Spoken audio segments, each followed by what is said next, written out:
and welcome to the Cynic Weekly. I'm your host, Christopher Gallagher. It's Thursday the 23rd of April 2026.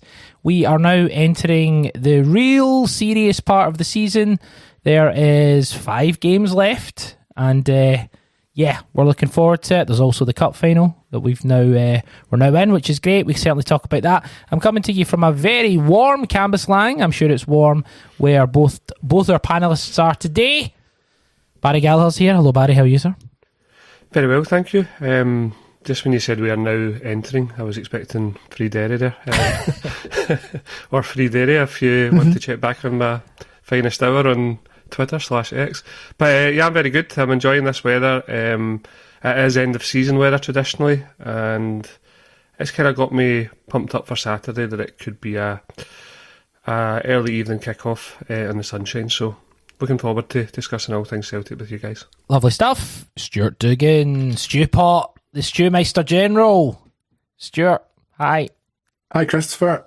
It's totally tropical here in Glasgow, south. And I'm excited. I'm excited to talk football and sunshine. Let me ask you this, Stuart. What had the totally tropical taste, if you remember? Lilt, of course. Famously. Yeah. Hello and welcome to the Cynic Weekly. We're going to talk about Celtic. It's good to have Stuart and Barry here as always. We're going to talk. Lots of stuff's happened. We've got some news. Get a small feature. We'll hopefully get to quickfire thoughts. We'll look ahead to the game against Falkirk at the weekend, which is, as we say, the chance for Celtic to go equal on points if we win. And then obviously the games come on Sunday for the scum that we're up against. Celtic, obviously, at the weekend won 6-2 against St Mirren in what was an interesting Scottish Cup semi-final. Obviously, Celtic 2 goals up, pegged back last minute, or last couple of minutes of the normal time, and then we defeat them in extra time, score those 4 extra goals. Lots to look at from that perspective. But the opening question, and we'll come to you, Barry, what can we take from that game at Hampden from a positive and a slight negative perspective? Give us your thoughts. I think from the positive point of view, the fact that kind of when we take the handbrake off, like we did in those explosive few minutes, first half extra time, we were exceptional. And you could argue that's probably been the most enjoyable 10-15 minutes of the whole season to some degree. I think if we go at teams, even with, we know that the quality of our squad is miles off where it should be and what it has been in previous years, but just attacking at will, St Mirren didn't really know what to do with us. I think it's probably given the manager some food for thought in terms of how he might, I know he kind of addressed it last night, but how he might start games rather than finish them. I thought Iheanacho was exceptional when he came on. I thought him and James Forrest linked up really well. And it kind of seemed like there was a wee bit of a relationship there as well, because they seemed delighted in celebration together as well, so maybe there's a bond there. In terms of the negatives, I don't think we maybe learned anything new from what we've seen countless times already this season. We have a fragility about us. I think, perversely, if the game had continued 4 or 5 minutes longer before the full-time whistle, we might have gone out because St Mirren were in the ascendancy. There's also the point as well that if that was a league game, it would have been 2 drop points as well. So, yeah, there's a soft centre to this Celtic squad, both figuratively and literally as well, because it feels like if teams come at us from all angles, down the middle, from the side, whatever, we tend to crumble. And I suppose from a negative perspective as well, just one last thing, I was a wee bit concerned with Sinisalo and he's sort of dilly-dallying on the ball. Now, you could argue that people weren't making spaces for him to play into, but there was 2 or 3 times where we could have been caught out and he would have looked rather foolish. So that maybe gave me a concern that I maybe didn't have before the game. But overall, I think if you win 6-2, how often did we say, or how have we said in the recent weeks, we didn't know if Celtic would score 4 or 5 goals again the rest of the season, never mind 6 in one game. So you've got to take the positives with that, and the main positive is that we're in the cup final. So yeah, a real sort of mixed bag on Sunday, but I think if we look for the positives, I think they probably outweigh the negatives from the way we blew them away in the first half of extra time. Great points. What about yourself, Stuart? Anything different? Anything about personnel? What was your take? I think in terms of personnel, there were positives from, for example, Dyson kind of looked back to his old self with the work rate and the intensity with which he was pressing. Obviously, Forrest and Iheanacho, as Barry rightly points out, their contributions in extra time. And I feel like it does merit saying that Tony Ralston, I thought, was really decent on the day as well. And as a much maligned player, it's probably good to give him some praise when it's merited. In terms of like what we've learned from it, what we can take from it, I would hope that they can take positives in being in a cup final. And I have a feeling that so much of what goes on with that Celtic team is evidently tactical, because it doesn't look like there's a huge amount of a plan. But I think so much of it's psychological, where that 15-minute spell, or even like the 8 or 9 minutes where we scored all those goals, we didn't do anything spectacularly different. It was just that people sort of acted on instinct initially, and then were kind of like just felt unburdened and were able to kind of do their own thing, where I think the frustration is, why can't you do that when you're 2-0 up? Why do you have to wait until the absolute, death spiral of the season potentially to sort of take the shackles off? And the closest that I sort of came to thinking about it in metaphorical terms, I've this year, my work situation's changed, so I'm freelance now, and sometimes when you don't have any work booked, it's really scary, and you're tense and you're worrying about stuff. And then I find that when you have work lined up, it's not that you stop looking for other jobs, but suddenly you're just a lot more relaxed about the way you go about it. And I wonder if having the security and the safety net for some of these players of a cup final, and the notion that they only have to beat a Division 1 team, championship team, albeit there's no guarantees that this team can do that. I wonder if that unshackles them slightly, where it's not suddenly absolutely everything is on this league title, and they feel like there's a sort of plan B, so the season's not like a historical low. And hopefully they can sort of channel some of that energy that they had from the extra time period into Saturday's game at least, and then we can start to build a bit of momentum, hopefully. But there was so much of the same issues that we've seen game on game, so I wouldn't be surprised if it was just the same. We covered this we did a reaction to this game, we discussed it on the agenda, and then we did a debrief of it with our good friend Will, looking at it from a sort of tactical and stats point of view. There wasn't a lot of stats, to be fair, because it's Scottish Cup. But I guess my concerns obviously would be in the stadium. I was behind the goals, the goals where all of the goals were scored. And at half time, it felt on knife edge, not knife edge, like there was no sort of jittery nerves or anything, but didn't feel comfortable. And I was talking to Boud, who I was there with, and I was like, 2-0 should be enough, right? And he just looked at me like, what are you talking about? 2-0? That'd be ridiculous. And then we obviously hear the manager say that he wasn't convinced that 2-0 wasn't enough. So maybe there's a positive that could be drilled into them to be like, we need to score lots more goals, so do it. Yes.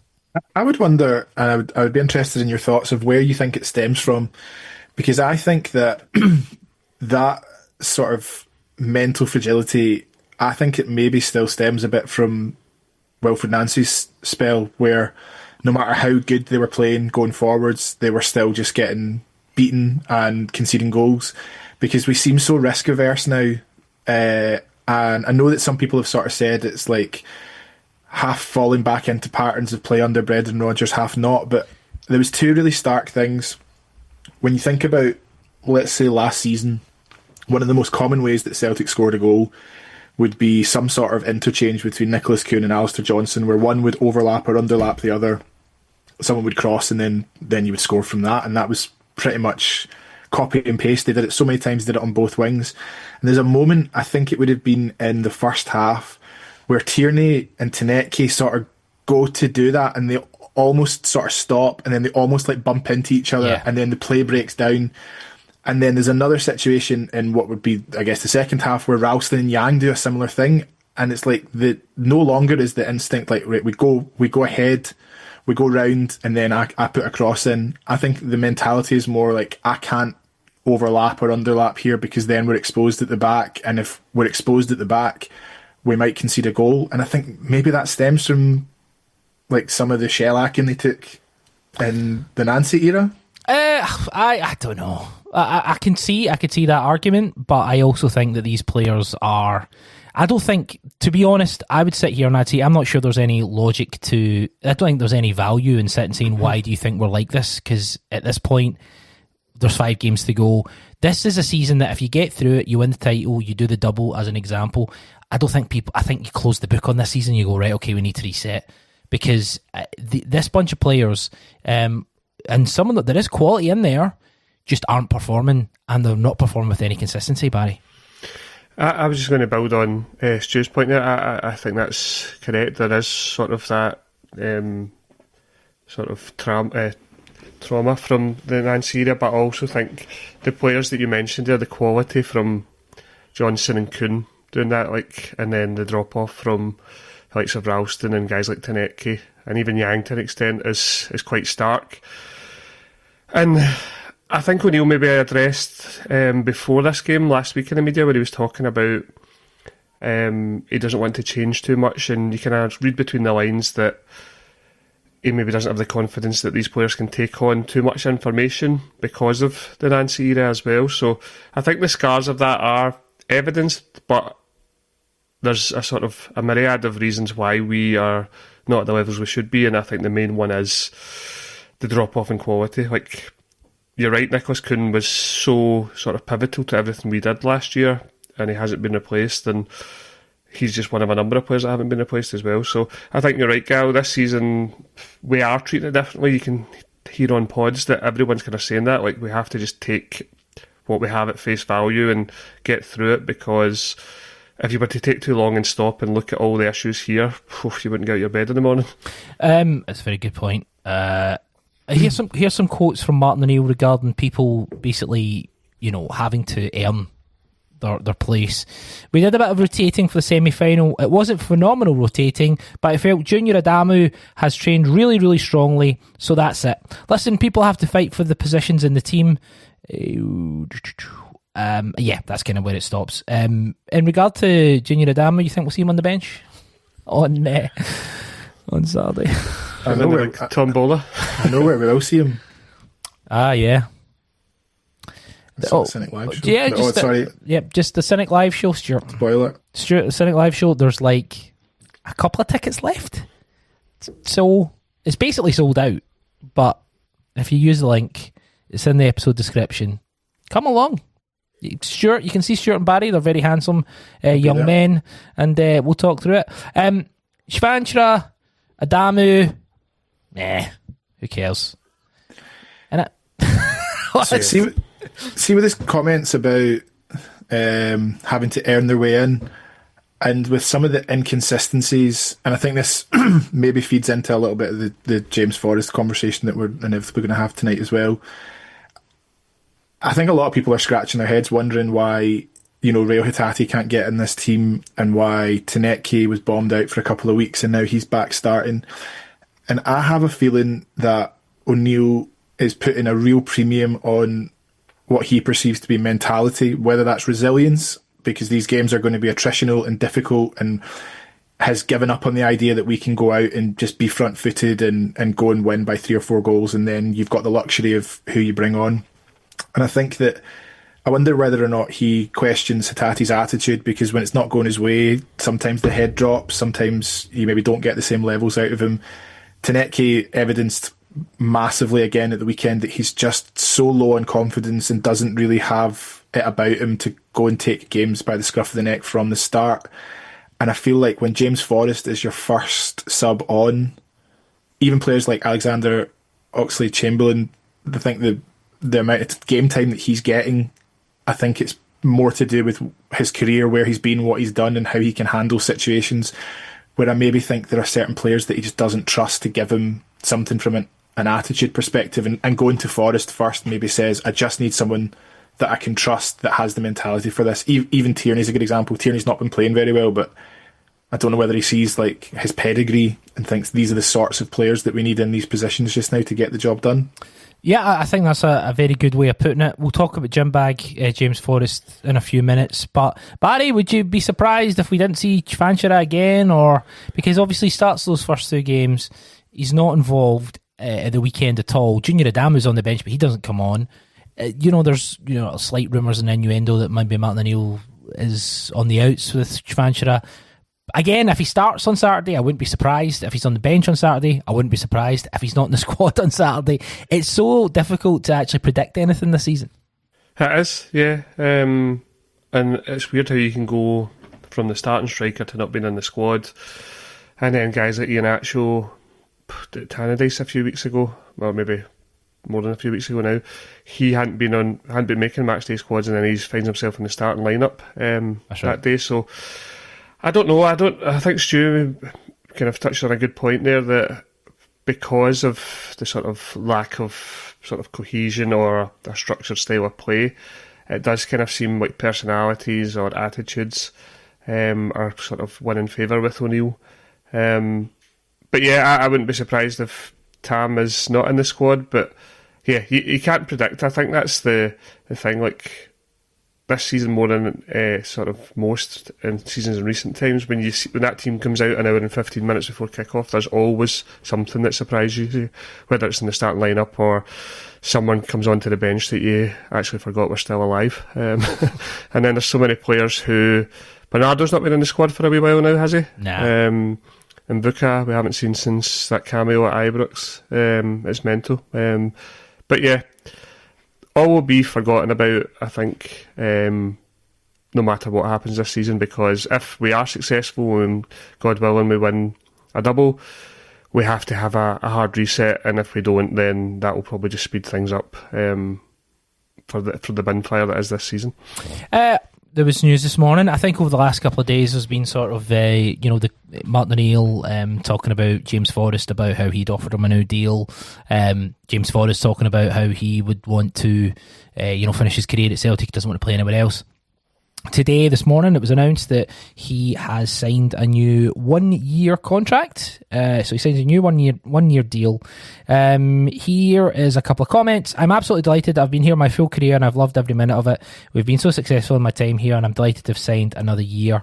Martin O'Neill, I really want James to finish his career here at Celtic, and I just don't want him to be going elsewhere, and I think he wanted that as well. But the major point about taking anyone on is to know whether they're worth an extra year, and James has proved this season that he has been worth that.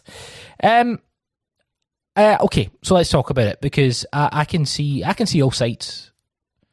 I can see the sentimentality idea of it, of James Forrest deserves another contract, deserves another year.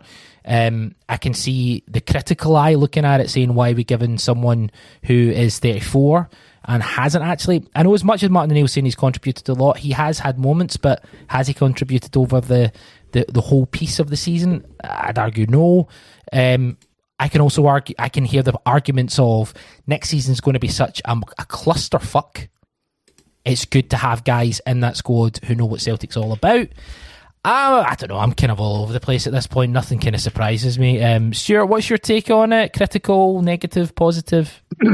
So I'm quite set on my opinion with it, and I don't know whether or not this is the sort of popular opinion, but I think I'm absolutely fine with it, and moreover, I think it's probably quite good business, and that will sound mad, because I completely understand people that are like, in the year of our Lord 2026, we cannot be turning to James Forrest to help us win games, to get us over the line, or he's taking someone's berth in the squad.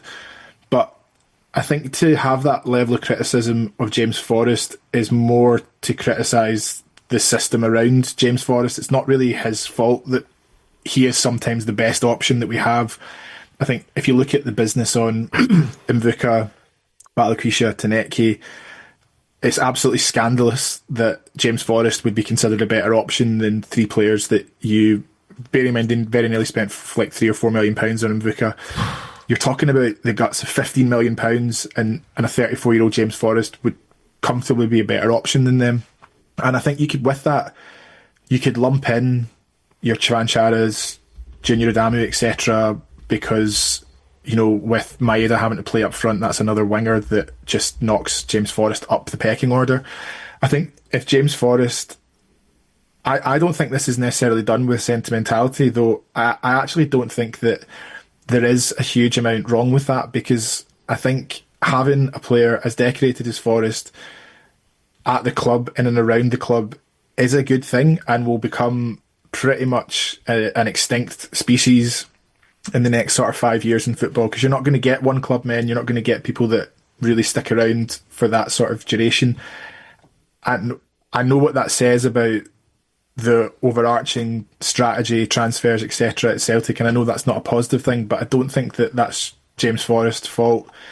And I think that in the current situation, see if you had like a Ben Doak or someone that was chomping at the bit, completely understand why you would say, don't give James Forrest an extension, give his minutes to this young player and bring him through. But we don't have that.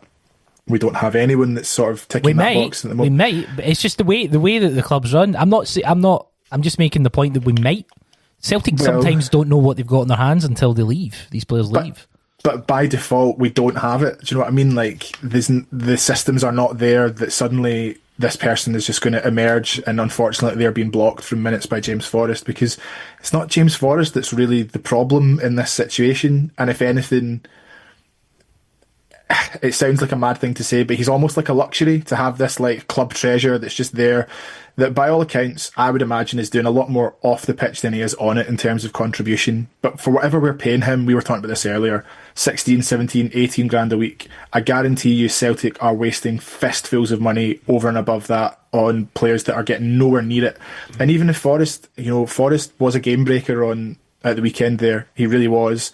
If he does that once or twice a season, great. Obviously it's not a massive contribution, but I suspect that standards and being a real role model and a player that people can go to, I think is a really important role, and I think we'll need that next season. And for anyone that says like, oh, but that's just sentimental bullshit, like you don't need that and I would gut the place and clean slate, I think if you get like a management team like Wilfred Nancy's and people that are not really tied into the temperature of Scottish football and the standards at a club like Celtic, I think without players like Forrest, everything can, quite quickly go down the tubes. And I'm not suggesting that he's like the only thing that's holding it all together. Are you saying to an extent, and I'm not saying this negatively, but are you saying like he's an insurance policy? This is a 1 year insurance policy? 100%, yes. But that is the way to look at it. Don't look at it as in like James Forrest is going to be your starting. Ideally, James Forrest will be your fifth choice. He'll maybe score a goal. He'll tick off a box record wise, and he'll be this cherished thing that you'll be like, wow, and you'll be able to tell your grandkids, I was there when James Forrest was there, and he's the most decorated player in the club's history, and blah blah blah. And it's like a cool thing, and that's nice.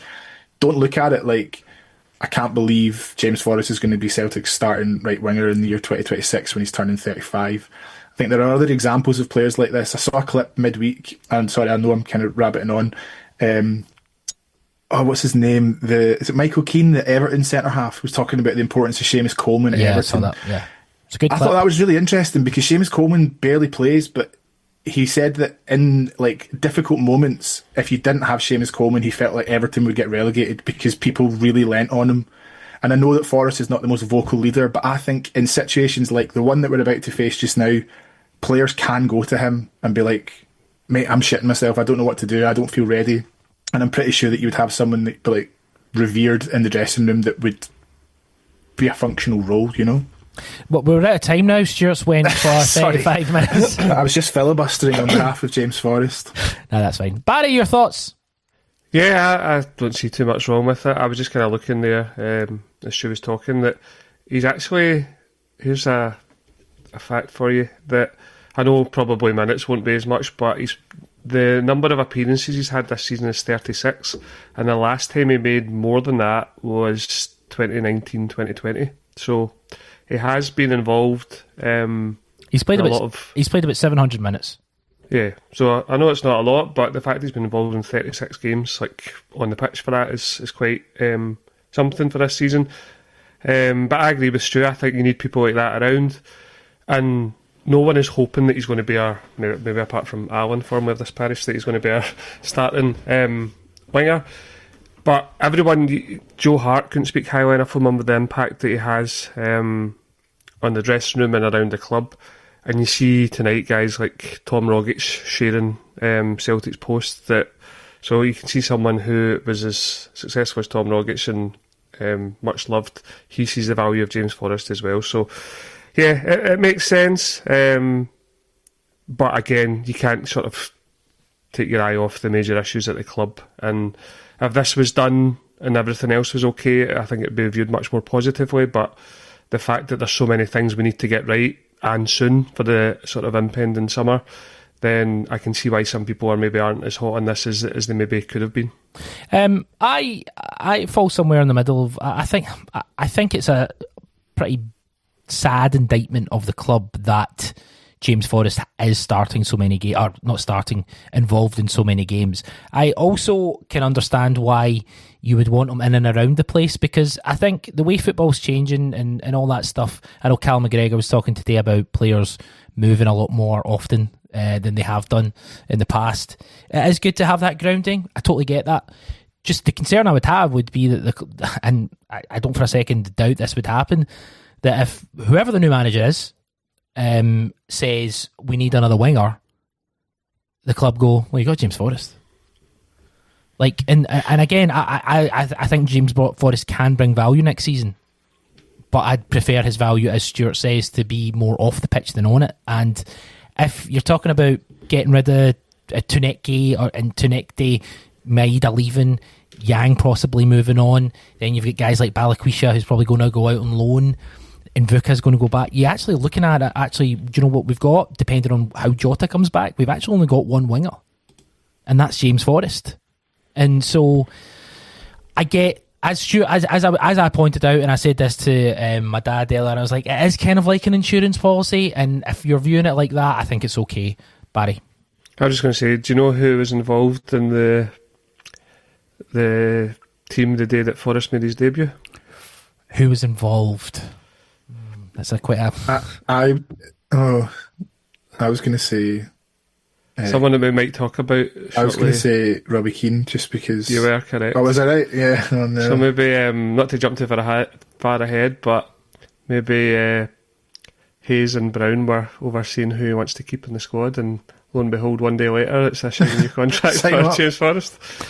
Oh dear. There was chat yesterday that Johnny Hayes and Scott Brown were over at the Ferencváros game and stuff. One of our close contributors, Will, said to me that it's a UEFA Pro license thing, so it doesn't seem like... Oh, well, they could be doing two jobs. Who fucking knows? But Ferencváros, obviously, second in the league now. Robbie Keane had a bit of a meltdown, which was funny to see. Fuck him. Yeah, it's interesting to see how that goes.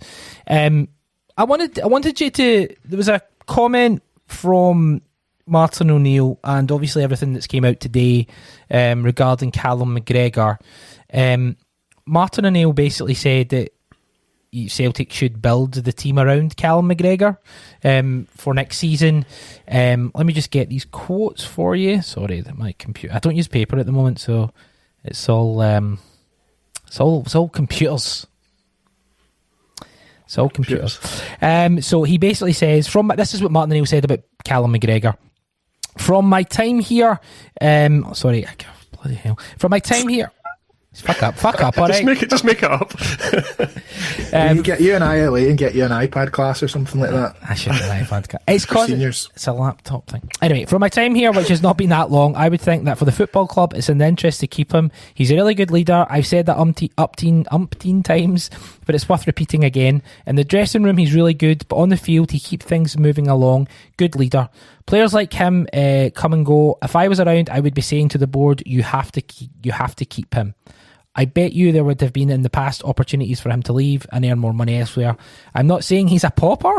What I'm saying is, Martin O'Neill, sometimes he comes out with these words and I'm like, that is just tremendous.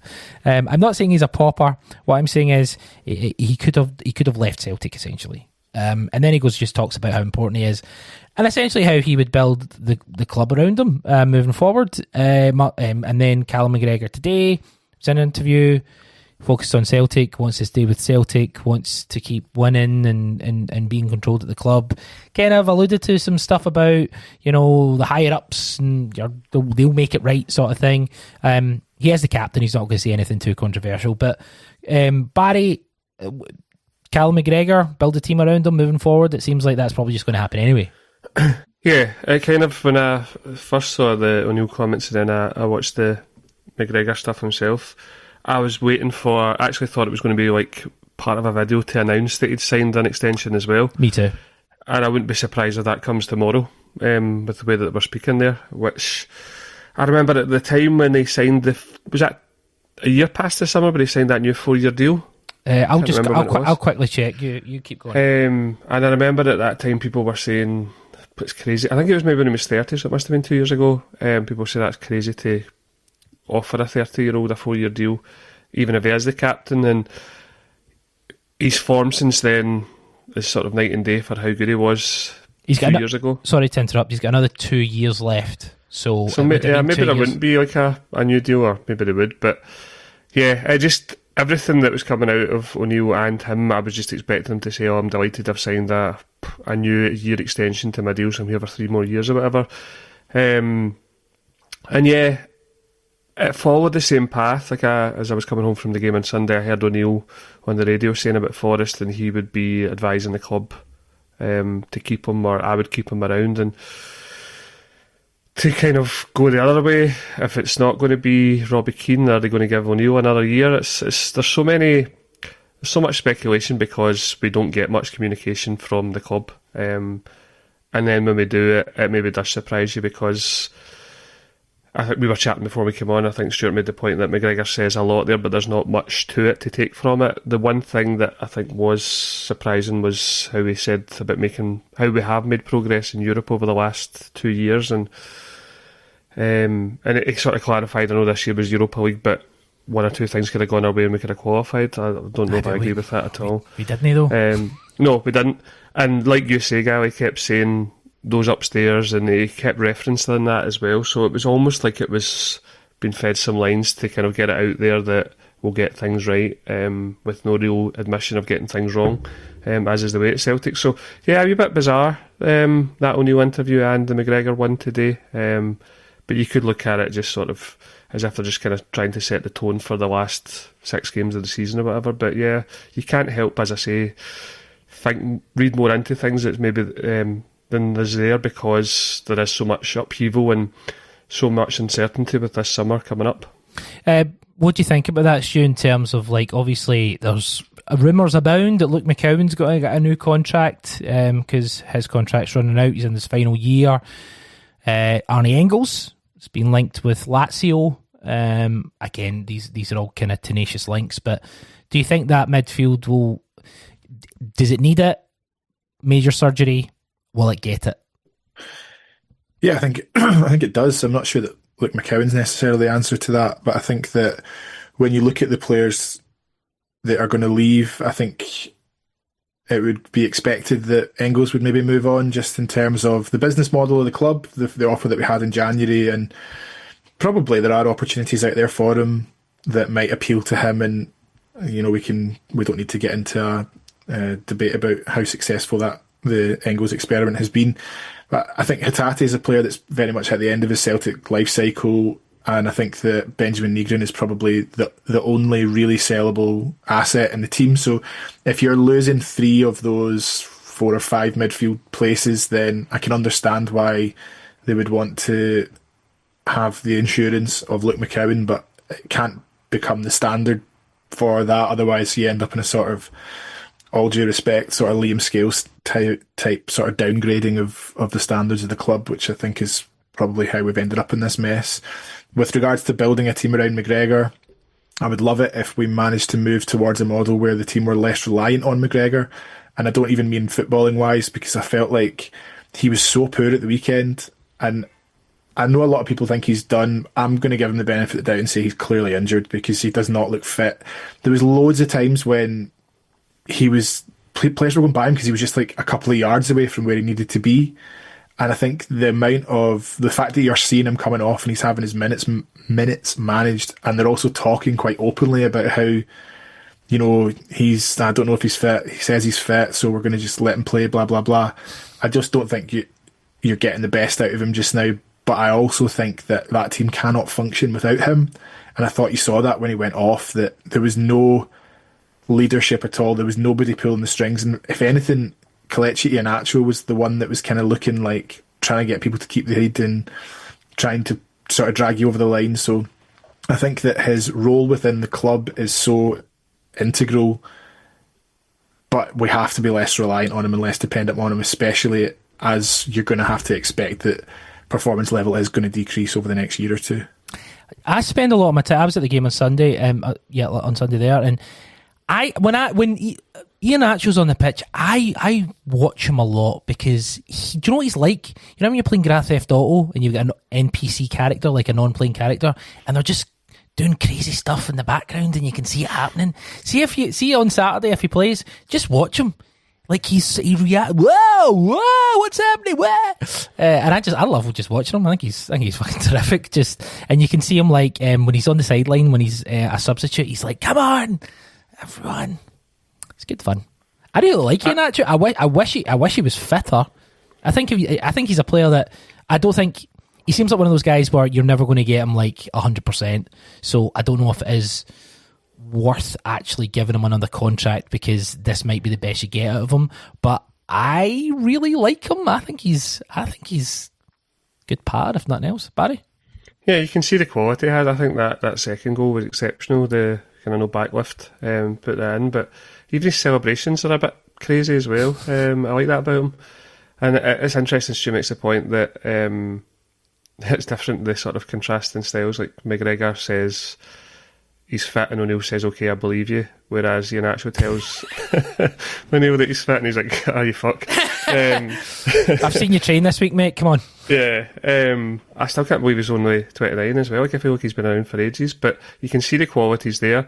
And I always remember when he first signed, I think, was it maybe one of the early European games where he scored, who was it? Red Star Belgrade. And Joe Hart was on co-coms and he said he's a bit of a bizarre character or something like that he said about him. And you can well believe that. And I think he's like kind of... It's funny like how deadpan he is in interviews as well. But yeah, I like him. I totally agree. I don't think there's probably not much he could do even if he was to score in every game between now and the end of the season that would sort of merit, from my point of view, giving him a new deal, because I think he is looking done. But I think he will have his part to play this season, and we look a far more dangerous team when he's on the park, even if it is sort of a brief spell. Did we hear anything about the bounce game? Arthur Johnson, Callum, do you want to be report? You got a report for me, Stuart? Well, I don't have it, but I heard it somewhere else, and I should probably just cite it, just so that I'm not just regurgitating someone else. I was listening to Hamish Carton's Celtic AM podcast today, and he was saying that there was reports that they played Ayr United last week, and that AJ had played 20 minutes, and that Osmond had played 45 and scored. Oh, baby. But then he hadn't confirmed that, and then there was the B team played Brentford B or under 18s or something like that, and Brentford had some match report that stated some older players played but made no reference to Johnson or Osmond. So I checked because I was working yesterday and I checked the... Yeah, they had the lineup and it was like a B team lineup. Yeah, no one was there, so interesting. I don't know. But he also, he never said that was like the gospel, so those were just the reports that were flying about around it. Interesting. Was there not talk as well that the expectation would be that AJ would be in the squad for Saturday, whereas Osman would be a wee bit further Yeah, maybe like a week behind. Yeah. Interesting. I want to get your quick-fire thoughts. Aidan McGeady would love to return to Celtic and work with the next wave of talent coming through. Barry, your quick-fire thoughts. Should we be looking at someone like Aidan McGeady? Should we be looking at best in class? Can the ex-Celtic player be the right player for the position? What's your thoughts? I think they can be. I think someone like McGeady, who was an exceptional talent, generational talent, if he was to kind of coach the wingers or whatever, I think that would be great. But the problem with Celtic is we tend to fill all our coaching positions with ex-players rather than a sort of smattering of them alongside like the best in class. Like, you'll see every club in Europe has ex-players involved in coaching roles, but they aren't the be-all and end-all, whereas our guys are. And much like Stuart said about if you give guys like Scales and McCowan kind of prominent contracts, then that drags the level of the squad down. I think it brings the level of coaching down if these guys are every coach that you have. And I know that's not the case, but the majority of them seem to be without having the sort of credit in the bank in terms of coaching to have earned the position rather than just the kind of jobs for the boys. But I think McGeady would be an inspiration for young players because of the career that he's had, and how specific his skill set was, because Celtic don't tend to produce players like that too often. I couldn't agree more. Stuart, your quick-fire question is about team of the season. I'll just read it out. Callum Ward, McGinn, Halkett, Fernandes, Milne, Nygren, Watt, Just, Shankland, Braga, Maswanise. Just your thoughts on it. You don't have to go into too much detail. Yeah, whatever. I think that's probably how I would go about it. Where I certainly can't make a case for any other Celtic players being in there, and probably can't really make a case for many Rangers players. Maybe Mikey Moore's hard done by. He's quite a good player, but I'm not going to sit here and just try and wax lyrical about Rangers players. I've got next to no interest in that. Insert that clip. Your Rangers man, John. Your Rangers man, John. Yeah, whatever. I think that's it. Good. Nice. Quick, innit? It's good. Yeah, quick fire. Wanted quick. Quick fire. I did ask for it. A bit of news that was out today was that Celtic apparently are looking at Callum Ward, the Motherwell goalkeeper. Again, there's lots of stuff flying around, and it's the season's still going on. And if you heard that story about the guy's dad a guy on the Huddersfield whose dad went to Celtic Park, we're not doing anything now, so don't expect that. But Callum Ward, Barry, is he someone? Obviously, we have Sinisalo. His performance was a bit 50-50, but Callum Ward, has he impressed you? He's in team of the year. Would you go for him? He's had a lot of clean sheets, hasn't he? And oh no, sorry. Yeah. No, yeah, I was getting mixed up with the Watt in midfield. Sorry, there. He's had a lot of clean sheets. I suppose the kind of high-profile blunder he made was at Celtic Park, wasn't it? When he kind of passed it straight to us, and then Nygren scored. But yeah, I think we do seem to be in a market for a backup goalkeeper at least. And yeah, I probably would have been keen for Sinisalo to be the number one next season, but I suppose there is a wee bit of doubt now, and we'll see over these next 5 or 6 games how he can handle the pressure of really in top sort of high-profile games. So, yeah, I think we probably will sign a goalkeeper. I know we were linked with the Dundee goalkeeper as well, weren't we? So maybe we are just looking for a kind of backup goalkeeper to kind of fill the squad. We've been also been linked with Pierce Charles. Do you know what? I signed him in Football Manager many years ago, and he was really good. He is actually really good at Sheffield Wednesday, isn't he? Or he's on loan, but he's a Sheffield Wednesday player. He is a talented player, but I wonder if that would maybe be a young first choice sort of situation, because I suspect that he would have plenty of suitors. He is a Northern Irish goalkeeper. Can I have a name check, please? It's Charles CH. Just a bit of fun. Pierce Joseph Charles. Okay. We're okay. I think we're all right. Obviously, Celtic are in the Scottish Cup final against Dunfermline. It's the 23rd, Saturday, the 23rd of May, 3 p.m. kickoff, which is good. Neil Lennon, big Neil Lennon. People love him. People hate him. Release the quotes. Yeah. So Charlie, I just want to pick this up because there seems to be a sort of like reframing of history with Neil Lennon. I've seen it a lot about that season. Martin O'Neill's done it recently, which I can understand because he's one of Martin O'Neill's proteges. I get that. But Charlie McGregor played under him as well, so there's obviously that connection there. Barry? See, just before you come in with the quotes as well, I noticed there was a clip from Open Goal of them saying, like, oh, obviously that season was just an anomaly, the 10 in a row season. So it feels like there's something building to sort of whitewash that season from our history. And that's the thing, like, we don't have, like, football fans can have short memories, but that season was horrendous, and it wasn't just what was happening, it was how Neil Lennon was talking to the support, some of the stuff he said that season was, I think, outrageous for a Celtic fan to say, let alone the Celtic manager. Anyway, just some quotes from Charlie Mulgrew defending Neil Lennon, right? So he talks about the season, that awful season. I think that second time round was 10 in a row. He stepped in at a difficult time. Okay, but he'd obviously been there the season before. He's done well, and he's not won that title, which is not going to go down well. But I swear by that. But I swear by that the changing room he had at the time didn't help him. I think during the time, a lot of British boys that knew what Neil Lennon was all about. He's a straight talker, which we liked, but no, he's been a brilliant manager. His career speaks for himself. He's done well at Hibs, where he did get sacked. Asked if the French players at the time didn't want him to be there, he replied, I think Neil Lennon, if he builds a changing room of British-based boys that understand what he's after, he didn't have that the second time around. I don't know if Oliver and Cham was difficult, but I do know that when you don't have a British base and lads maybe aren't used to getting spoken to a certain way or getting told straight, you need a British base.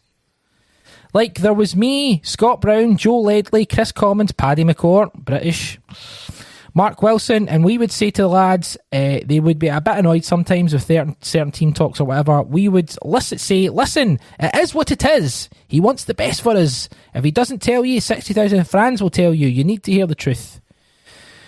Fucking wild comments. Just reading out some of the squad from that time. Greg Taylor, Shane Duffy, John Joe Kenny, Adam Montgomery, Anthony Ralston, Stephen Welsh, Nir Bitton, who he managed... Such a bad squad of players. Sorry, that's haunting. Nir Bitton, who he brought to the club, Scott Brown, David Turnbull, Ryan Christie, Tom Rogic, who he brought to the club, Mikey Johnson, Callum McGregor, James Forrest, Lee Griffiths. Oh, I mean, you've got a big bunch of British boys there. Yeah, I just find it when guys say stuff like that, say British again, Charlie. You know, Stuart. It's harsh on Laxout. Yeah, I mean, there are some diddies, but you know, I just what's your thoughts on it? That does feel like a particularly archaic view for a young man. Like Charlie Mulgrew is not like a sort of Phil Thompson era pundit, but as we were saying I actually think that one of the worst things that's happened for this podcast is Charlie Mulgrew getting his own podcast. And now he's talking shite on a weekly basis. Sometimes what he says is really funny, sometimes it's insightful, and sometimes it's absolute drivel. But yeah, the Lennon stuff, I don't like the Lennon O'Neill narrative because there's something weird going on with that Dunfermline team this season, and I was saying that there's a pretty dark timeline where actually, for all that, you know, Derek McInnes could get within a hair's breadth of winning the first title in 40 odd years, Neil Lennon could be the manager of the year if he gets Dunfermline promoted and gets them a Scottish Cup. And I just don't think that we're good enough to go and blow any team away. So I don't like it.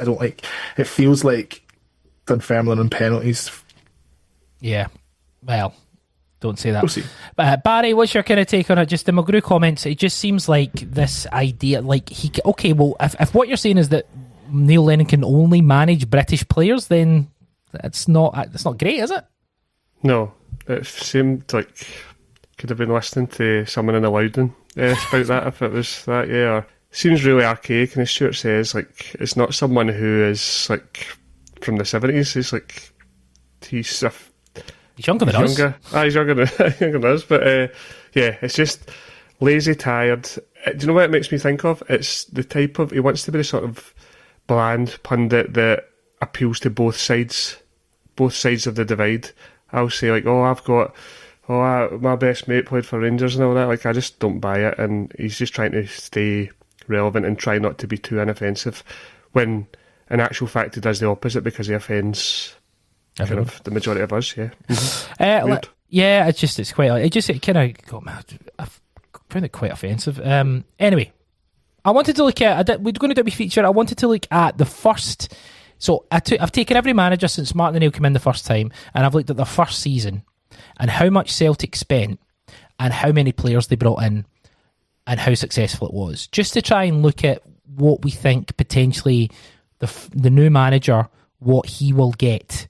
And potentially if they'll kind of spend the money. So before we even do it, let me just ask you, who do you think... So this is from Martin O'Neill. So it's... Obviously, Wilfred Nancy didn't sign any players, but it's Martin O'Neill, Gordon Strachan, Tony Mowbray, Neil Lennon the first time round, Ronnie Dyla, Brendan Rodgers the first time around, Neil Lennon the second time around, Postecoglou, and then Rodgers the second time around. Who do you think had the most money to spend, Stuart? I'll come to you both. Who do you think had who do you think had the most money? Again, we're only talking about the first season. First season. I think I would have said in terms of numbers, maybe I would have been inclined to say Postecoglou, but then I feel like Rodgers' big expenditure was in his second season of the second time around, wasn't it? You're not going to say. Well, I'm pretty sure it was, so I'm confident enough to say that. Don't know. I'll say Postecoglou, but I don't think it is, because I think that even a lot of those players were assembled reasonably cheaply. Postecoglou, Barry? I'm going to be a pest, but tell me the eras again. From where are we starting from? Martin O'Neill. So Martin O'Neill. So O'Neill. I'll go O'Neill. Okay. So the most money spent by any manager in the first season was Ange Postecoglou. 22,945,000, and I think there'll be a couple of extra, it's some more money in there in regards to, I think, was it like Liam Shaw and Urigide, because I think a couple of them Big O, aye. Guess how many players that Postecoglou brought in this. Again, this is the obviously the summer and the winter window, so it's the both windows. Oh, both windows. Okay. Yeah. I think you're talking. I'll say 14 players. 14, Barry? I think it might be more than that, but I'll say 14. 14, Barry? I'll say 16. 19. Whoa! So he brought 19 players in, right? And let's do this. We'll do this quickly with Postecoglou at least, right? So I've done a wee score of how many of those players were successful. So out of 19 players, let's see how many you guys think are successful, right? So Liam Shaw, success or not?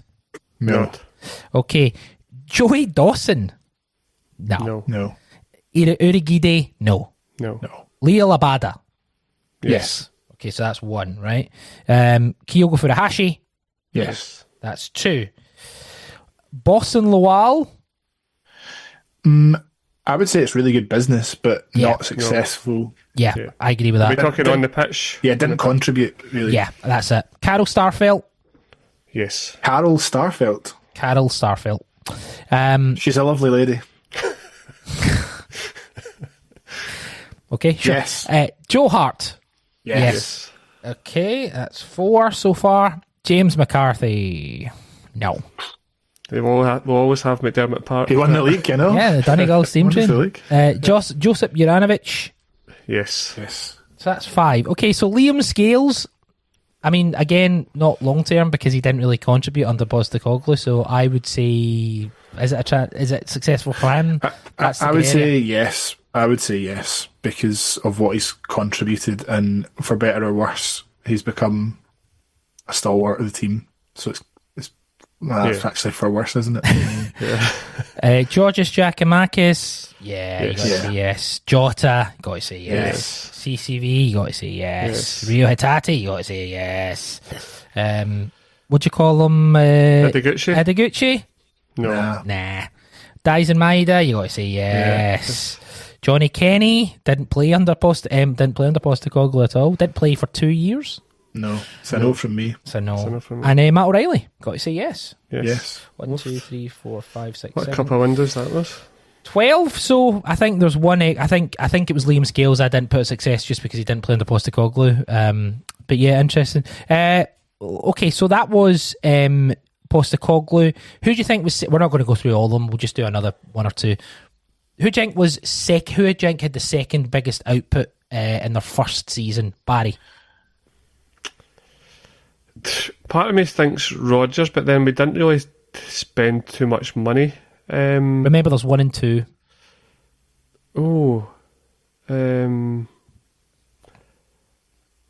I'm going to go. I know it probably will be him, but I'm going to go Lennon because I know he had to rebuild our squad. Interesting. Barry? Stuart.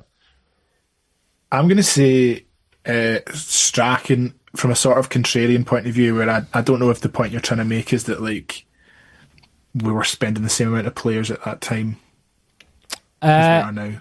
Second is Brendan Rodgers Mark II. Oh, we spent 21,530,000, and this is the kind of critical thing. We brought in 13 players, and I've marked down 3 of them as being successful. What were the fees?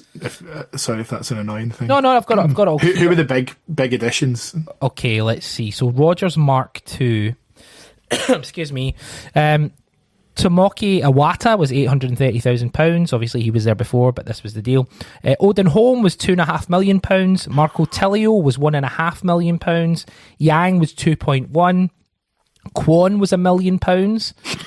Nawrotsky was 4.3. Lagerbielka was 3. Palmer was 3.5. Of course. Mike Nawrotsky, Gustav Lagerbielka, and Louis Palmer cost £10.8 million.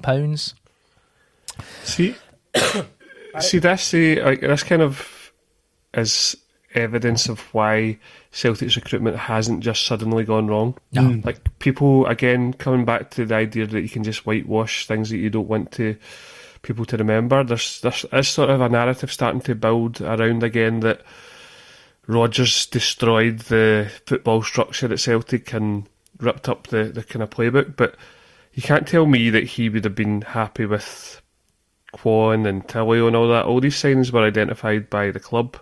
And yeah, so it's not a new phenomenon. That'll be, come the summer, that'll be 4 years ago?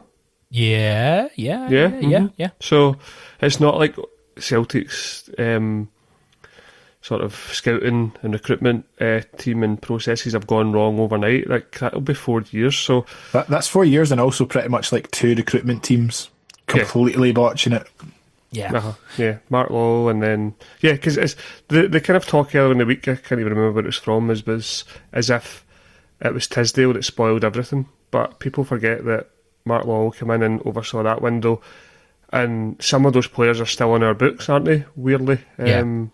I'm not going to ask anymore. I'll just kind of go through bits, right? But third highest in their first season is Martin O'Neill, and obviously his first time around, 20,550,000.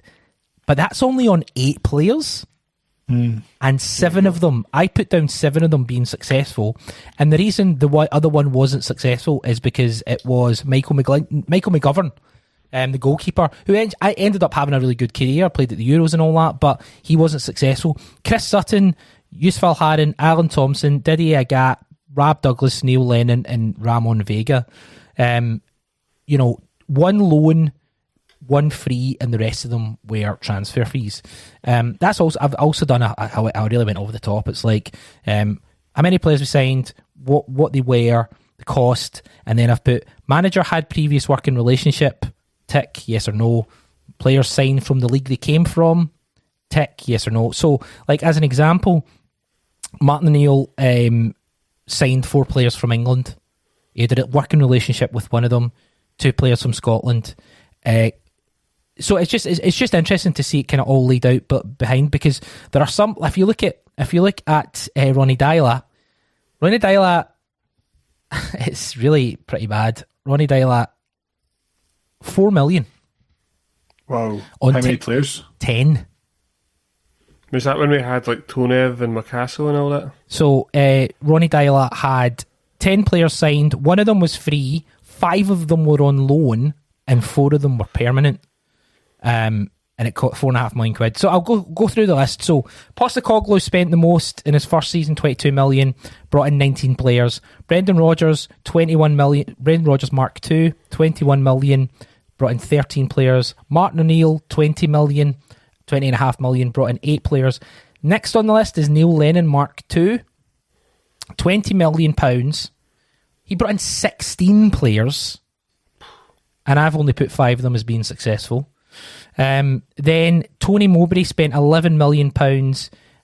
He brought in 15 players, and I've only put 2 of them as being successful, and one of them was Robbie Keane because he was on loan.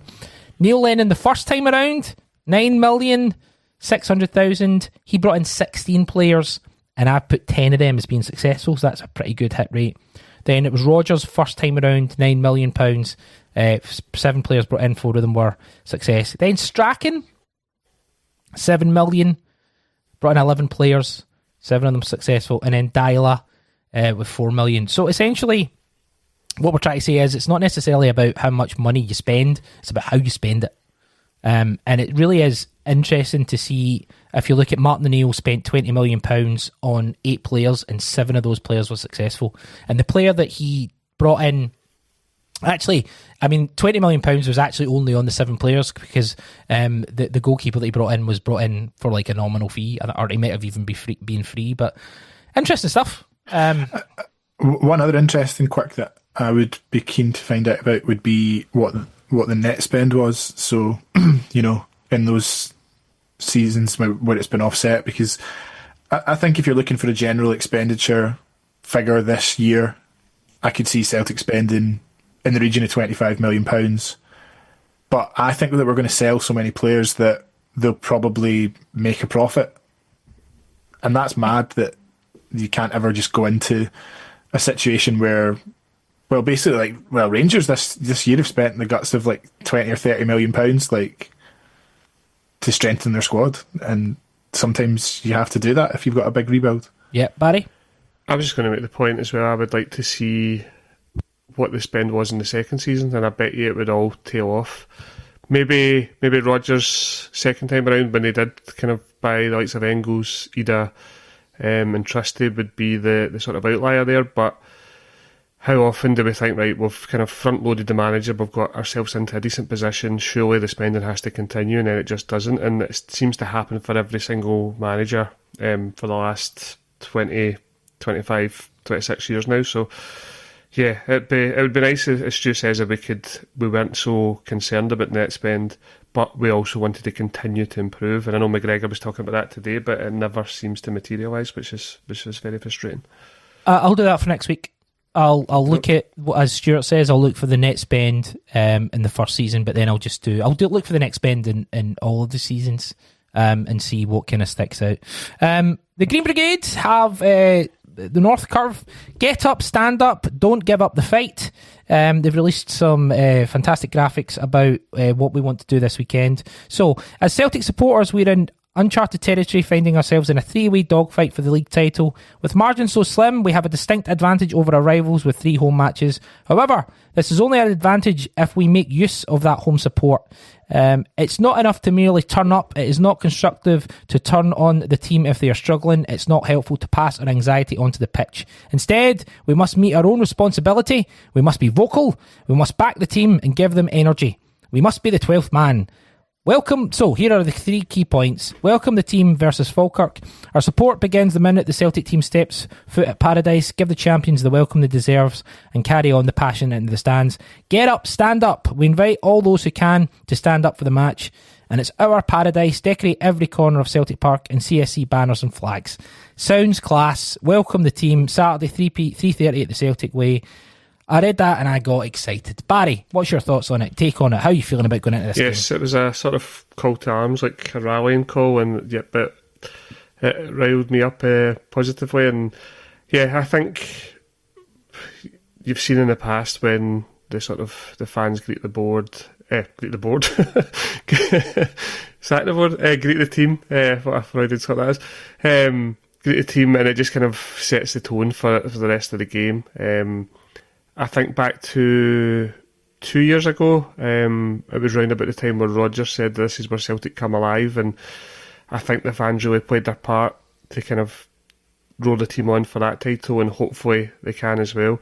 You can see the sort of grumblings of some people who question everything that the North Cover the Green Brigade do, but I think they're the sort of silent minority almost. But yeah, I'm really looking forward to it. I think Celtic Park's at its best, where you see flags from every kind of corner, not just relying on the boys in the Green Brigade. And yeah, I'll get along there on Saturday to then greet the team, and then it just kind of sets you up for what you hope is going to be a nervy but successful end to the season. Absolutely. Stuart, yourself, you would say get involved?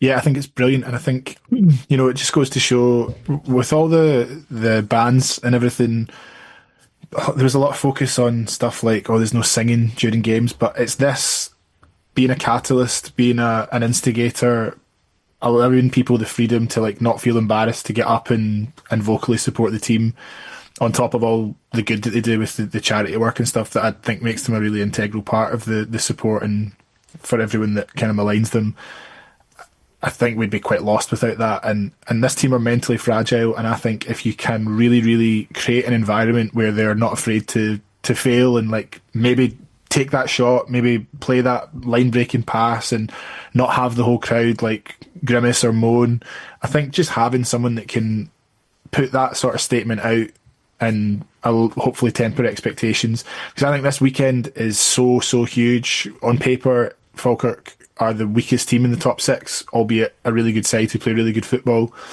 But if you can win, and see if you could win well, and I don't expect Celtic to win well just because I haven't seen it at all this season, but if you could win well, the pressure that then puts on the other teams on the Sunday, and the notion that you could be joint top, all of these little things start to take the narrative away from Celtic being like one mistake and you're out. Suddenly you're the one that they're chasing, suddenly they're the one that has to match up to you. And I think that's so important for managers and teams that aren't used to being in this sort of level of tight title race that we are. Absolutely. So we are currently third, as I'm sure you're all aware, 67 points.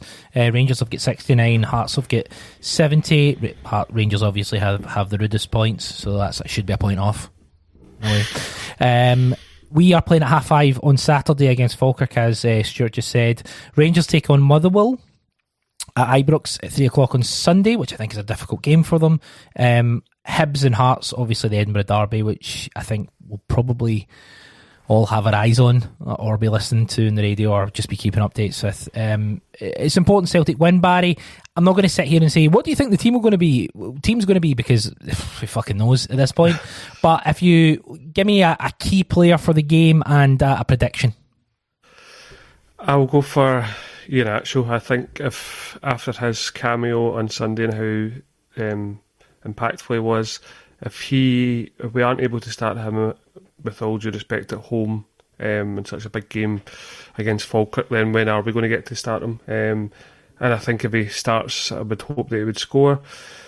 And it would be quite nice to have a couple. I know you mentioned that Hampden and Sunday, even 2-0, it didn't feel comfortable, but if we could get a couple of goals up in the first half, it would sort of calm the nerves a wee bit. And I think the novelty of it being a 5:30, and obviously the sort of added bonus of us playing first to hopefully get points on the board, that could really set the tone for the rest of the split. So really looking forward to it, and hoping that we can just sort of dig in and get the points on the board, essentially.